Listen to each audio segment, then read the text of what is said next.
This morning, if I were to name this sermon, I would call it Scattered. But really, I would call it Fill in the Blanks. Now I'll explain all that. In John 16:31 and 32, it says, Jesus is talking and he says, "You believe at last. Finally, you believe. But a time is coming and has come when you will be scattered, each one to his own home." Kind of feels like a description of all of us right now. And he says this, "I have told you these things so that in me you may have peace." And in the Message translation, it says, "I've told you all this so that trusting me, you'll be unshakable and assured, deeply at peace."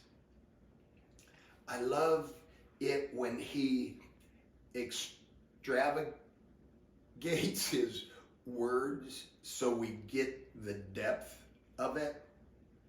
So as we wait on the Lord, Psalms 27:14 says to wait on the Lord. In Isaiah 40:31, it says, "Those that wait on the Lord will be strengthened, as in their youth. They'll mount up with eagles and fly and run and not be weary." That's what we're seeking, is the very best. So in 2 Timothy, we're just in the introduction. We're just trying to get warmed up here. But in 2 Timothy 4:1-5, it's one of those verses that's so easy to just remember and memorize. But Paul has given Timothy this charge. He says, "I give you this charge. Preach the word." Here's the word. "Be prepared in season and out of season." I love that. He says, don't think spiritually you're going on vacation. Be ready. He says, preach the word, exhort, reprove, challenge, warn, urge. Do all of those things to encourage people with a complete patience and confidence. In the Message Bible, I'm going to be going back and forth on that because he says it really good. Proclaim the message with intensity. Keep on your watch. Challenge, but keep it simple. Just never quit. I know our tendency would be to be simple. We love it in a barn. We love the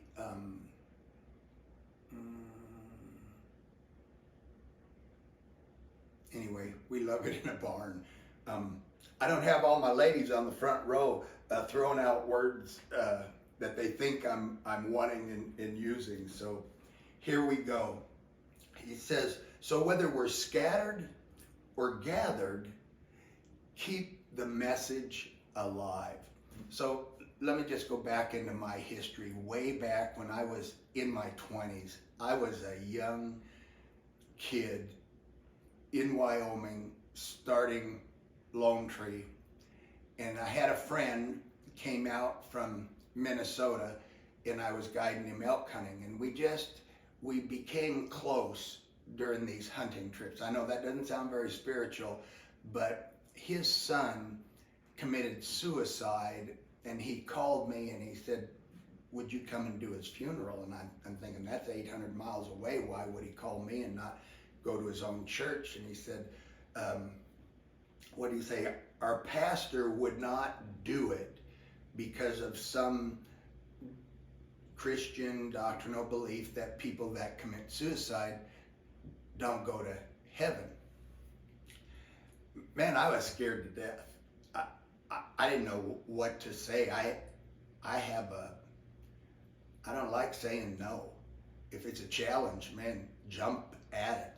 Well, anyway, I remembered my dad would get migraine headaches so bad, he would sit on the floor and just beat his head against the wall, and he would want to die.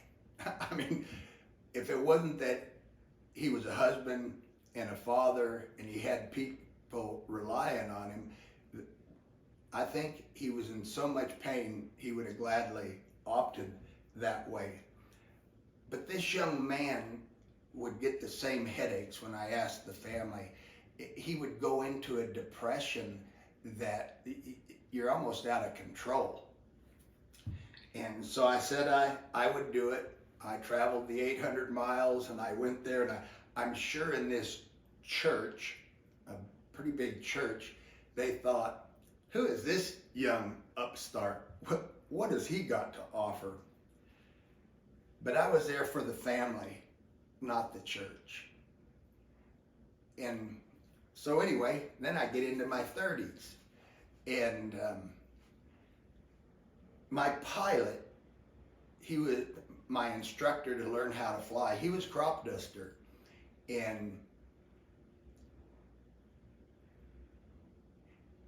I had saved his plane twice from crashing, and he said, Walton, only you. Anybody else would have crashed my plane, but it's obvious God flies with you.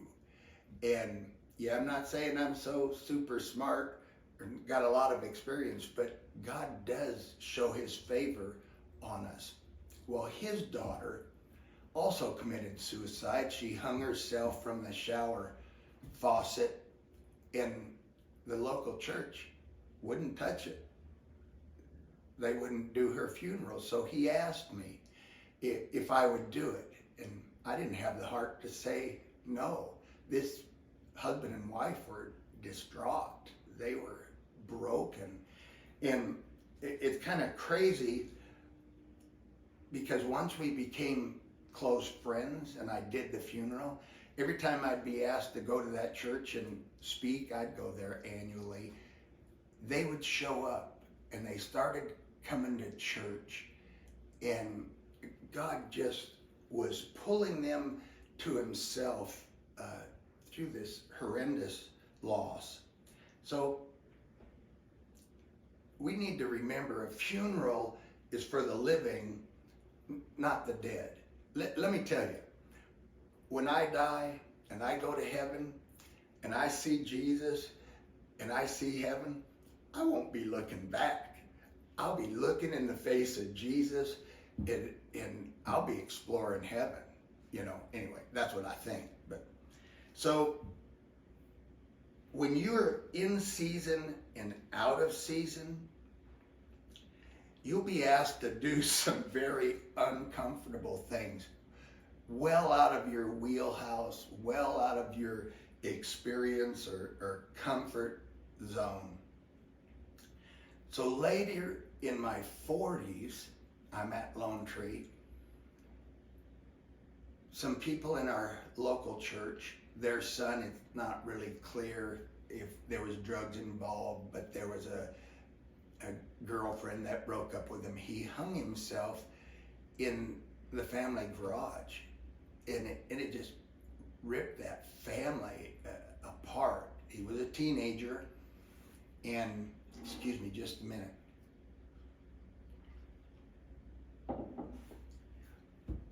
The parents and the pastor came to me and asked me if I'd do the service. And the service is going to be in the high school auditorium. And I'm, again, scared to death. I'm thinking, why do people keep asking me to do these things? So I met with all of them, relatives, some relatives were there, and they all wanted to tell me what to say, but they were too scared to say it themselves. It's kind of like being a porcupine Christian. They had a lot of good points, but nothing I could grab onto. And, the relatives, they knew my life. They just maybe didn't know my doctrine. And they wanted a judgmental sermon to convince teenagers not to do drugs.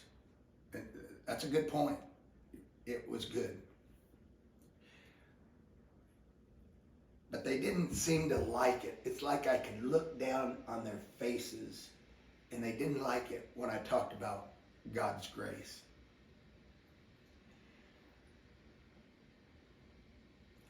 My encouragement, my affirmation came from teachers of the school.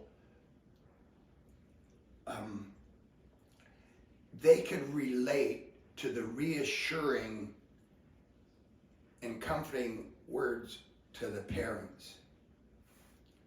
It wasn't the normal, churchy, fatally condemning words. I think if I remember right, I actually talked about the prodigal son and how that the father ran to him. Jesus is telling the story. And so he's telling, this is how my father responds. And they wanted me to scare the hell out of them. I just, once you know grace, that's a hard thing to do. So, okay, introduction. Now let's get into the meat of this thing. In 2 Corinthians 12,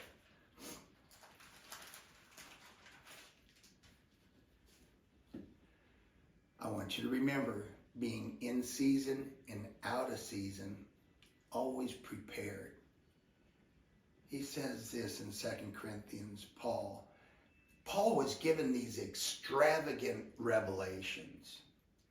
And people, they put him up on this pedestal because he had profound knowledge and understanding. And he says, I'm going to jump back and forth. I'll start in NIV. There was given me a thorn in my flesh, a messenger of Satan to torment me. 3 times I pleaded with the Lord to take it away from me. In the Message Bible, it says, I was given a gift of a handicap to keep me in constant touch with my limitations. Let me tell you, as a preacher, we know our limitations, or we should. There should be no arrogance involved in our preaching. God gives us the message. He gives us the wisdom to give it and the strength to give it. But let me get back to Paul. When he pleaded with the Lord 3 times, take this from me, the Lord said, my grace is sufficient for you, for my power is made perfect in weakness. So Paul says, I'll gladly boast in my weakness so that Christ's power may rest on me, may dwell in me. It's all the Father's grace and Jesus and his Spirit's enablement. He said, my grace, my strength comes into maturity in your weakness. So this thorn, scholars, theologians speculate what this thorn might be, but it's never been defined with absolute certainty. So making it very personal for you and I, let's call this message fill in the blank.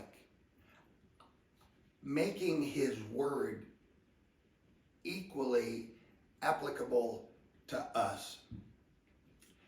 What's your ailment? Fill in the blank. What's your thorn? Fill in the blank. What's your distraction? What's your fear? What's your sin? Your weakness? Fill in the blank. I love what Paul said in the Message Bible. Quit focusing on the handicap and begin appreciating the gift. Whatever keeps us in track with the Lord. I remember this one little illustration of, man, a long time ago. It was just unforgettable. It says, let's say you have two locomotives and you take them to the top of a mountain and you set one on the tracks. He's confined to the tracks, and you just set one off to the side. He's free. He can go any way he wants down that mountain. Which one do you think is going to get to the bottom first? I mean, my mind immediately says as soon as you turn that one that thinks it's free loose, it isn't going to go very far before it tips over, and it's over. The one on the tracks, the one staying in the path that God has for them, he's going to make it to the bottom. Anyway, that was for free. God's grace becomes our enablement, our empowerment to achieve exceedingly more than what you and I could do on our own. Christ's power rests on me and it rests on you. It dwells in me and it dwells in you. I mean, okay, look at Paul. Paul was the worst of worst murderers. God's grace made him the best of the best evangelist of grace. So if Paul had a thorn, maybe we should expect it. Unless we're so yielded and so surrendered, we don't need it. Let me get your pen and paper ready. I'll see if I can give you just a few seconds here because I want you to be able to write down these verses. I want to give you some declarations of grace in case you think it's not important. Let me just give you a rundown. 2 Corinthians 9:8.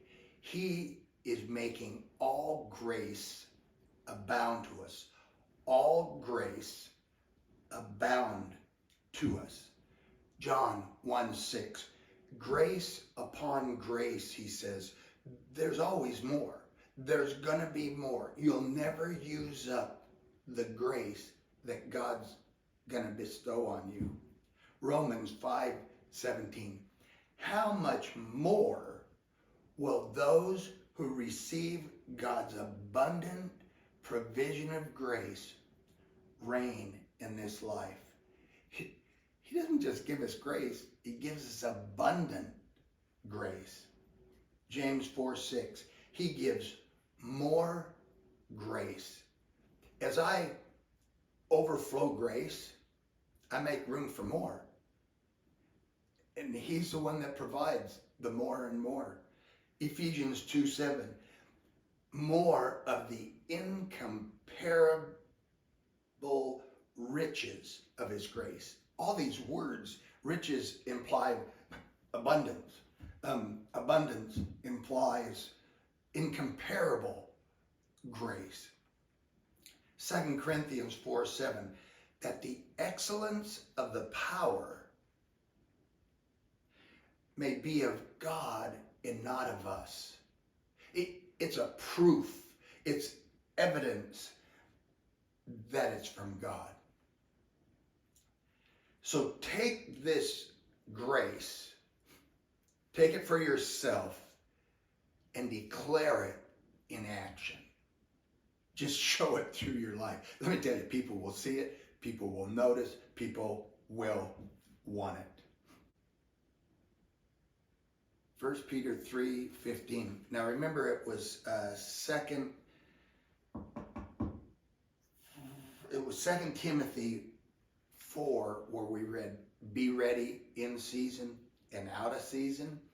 Now we're jumping to 1 Peter, and he says this in verse 15, always be prepared to give an answer to everyone who asks you to give a reason for the hope that is in you.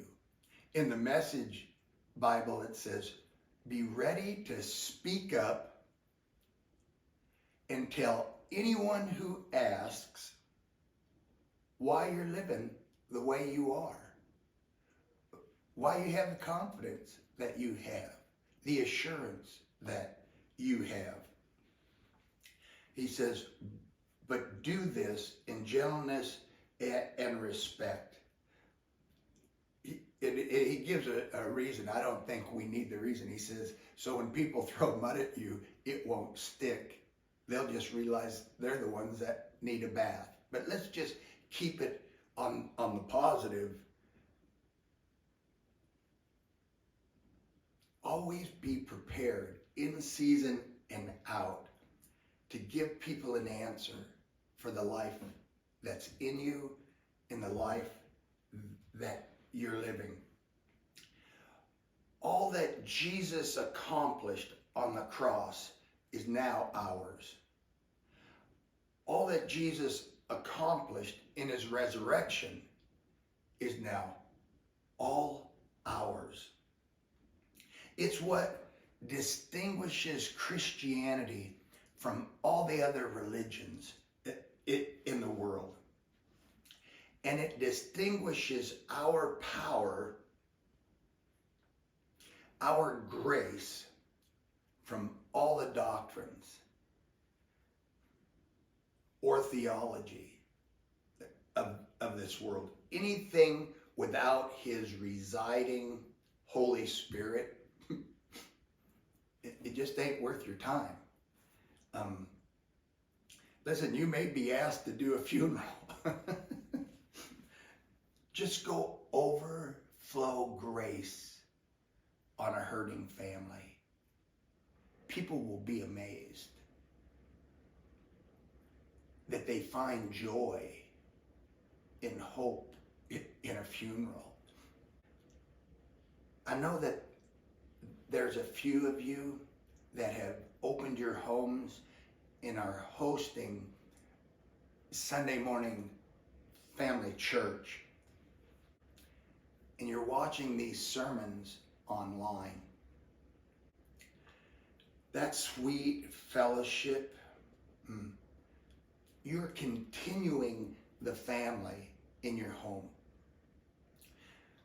Exercise the gift of hospitality. Remember that verse we read that many entertain angels unaware? Exercise your gift of the prayer of faith. There are still some out there battling cancer, marriage issues. We still get prayers from the people that live far away, that have left us for the summer and gone back up north. They're having heart issues. And we're the people they call to pray for them. What other gift of the Spirit could you be asking for? Can you pursue? Remember the message? Deliver the mail. That's what we're doing. We're just delivering his mail. And he gives us the grace to do that. So just know, this is not goodbye. We're still trying to figure this out. And we're just not going back to the dirt. We're thinking of you. We're actually thinking of growing a bigger facility, because I believe people want what we have. We're just starting something new. And remember this, the church is not the building. You are the church. You got the awesome privilege of carrying him. You are the church, alive and living, empowered by God. There's another one. I said that was the last verse, but no, we got to go back to 2 Corinthians 9. I only read the first part of that verse, 8 actually. 2 Corinthians 9:8. And God is able to make all grace abound to you, so that in all things, I got all circled, at all times, that all also is circled, having all that you need, you will abound in every good work. In the Message Bible, it says, God can pour on the blessings in astonishing ways, so that you're ready for anything and everything, more than just ready to do what needs to be done. He says, this most generous God is more than extravagant with you. He gives you something. He gives you enough that you can give it away, and there'll always be more. I just love how he uses astonishing ways, more extravagant, more generous. Why do we ever wonder? Why do we ever fear there won't be enough? God tells us over and over again, me will abound in everything.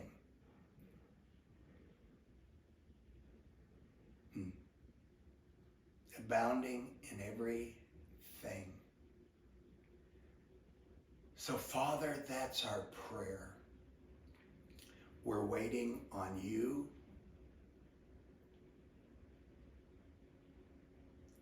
It's not that we want abounding gifts. We want abounding grace that proves you.